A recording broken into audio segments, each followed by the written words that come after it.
From business bets to political ones, US President Joe Biden is playing host today. His guests are from the Pacific Islands.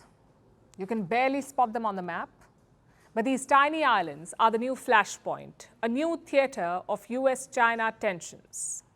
So President Biden is wooing them or trying to woo them.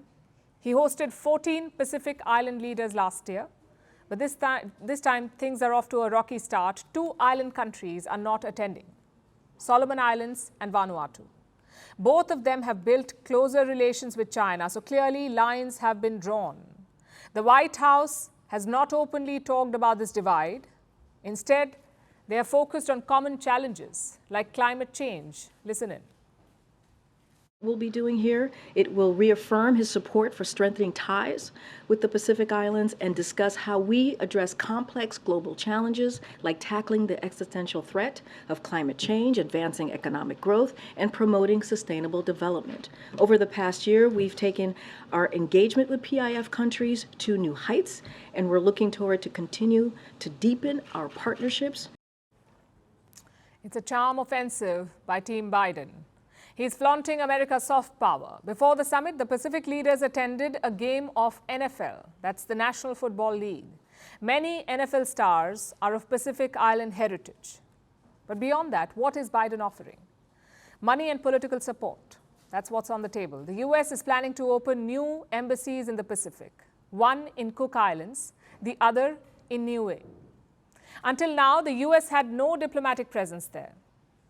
And it actually sums up their policy. Washington believed the Pacific was their backyard, and for many decades it was. But if you ignore your backyard, squatters will move in. For the US, that squatter is China. They've invested heavily in the region. Even security agreements. China and Solomon Islands struck a policing deal in 2022, and last month Beijing sent police experts to Vanuatu. So Washington was caught napping, and Biden is now playing catch-up. He hosted the first Pacific Island Summit last year. He promised more than $800 million in financial assistance. Just one problem, though. The US Congress is yet to approve it. Such delays are dangerous for the Pacific Islands. After all, their biggest challenge is not China versus the US. Their biggest challenge is climate change. Sea levels are rising by 4 millimeters per year. That's higher than anywhere else in the world. So the Pacific Islands need help now. Can President Biden deliver on that?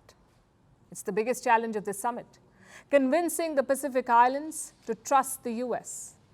Biden had some success earlier this year. He struck a security agreement with Papua New Guinea. The US now has access to their bases and airports. They've also renewed agreements with Palau and Micronesia. These deals give the US exclusive military access to the region. A similar deal is being negotiated with Marshall Islands. That's the quid pro quo here. There is no free lunch for the Pacific. The US wants security alliances in return. I know it sounds like a raw deal, but recently more options have emerged. For example, France. Macron has been proposing a third way in the Pacific, one beyond the US or China. Fiji has backed this vision.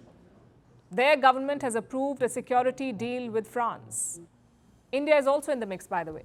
Prime Minister Modi visited Papua New Guinea this year. His Global South pitch will find takers in the region. So there are options. It's all about finding the best bet. It's true that Biden and the US have a few advantages: a much bigger purse, a history of engagement, and key allies in the neighborhood. He'll be hoping to convert that advantage into results.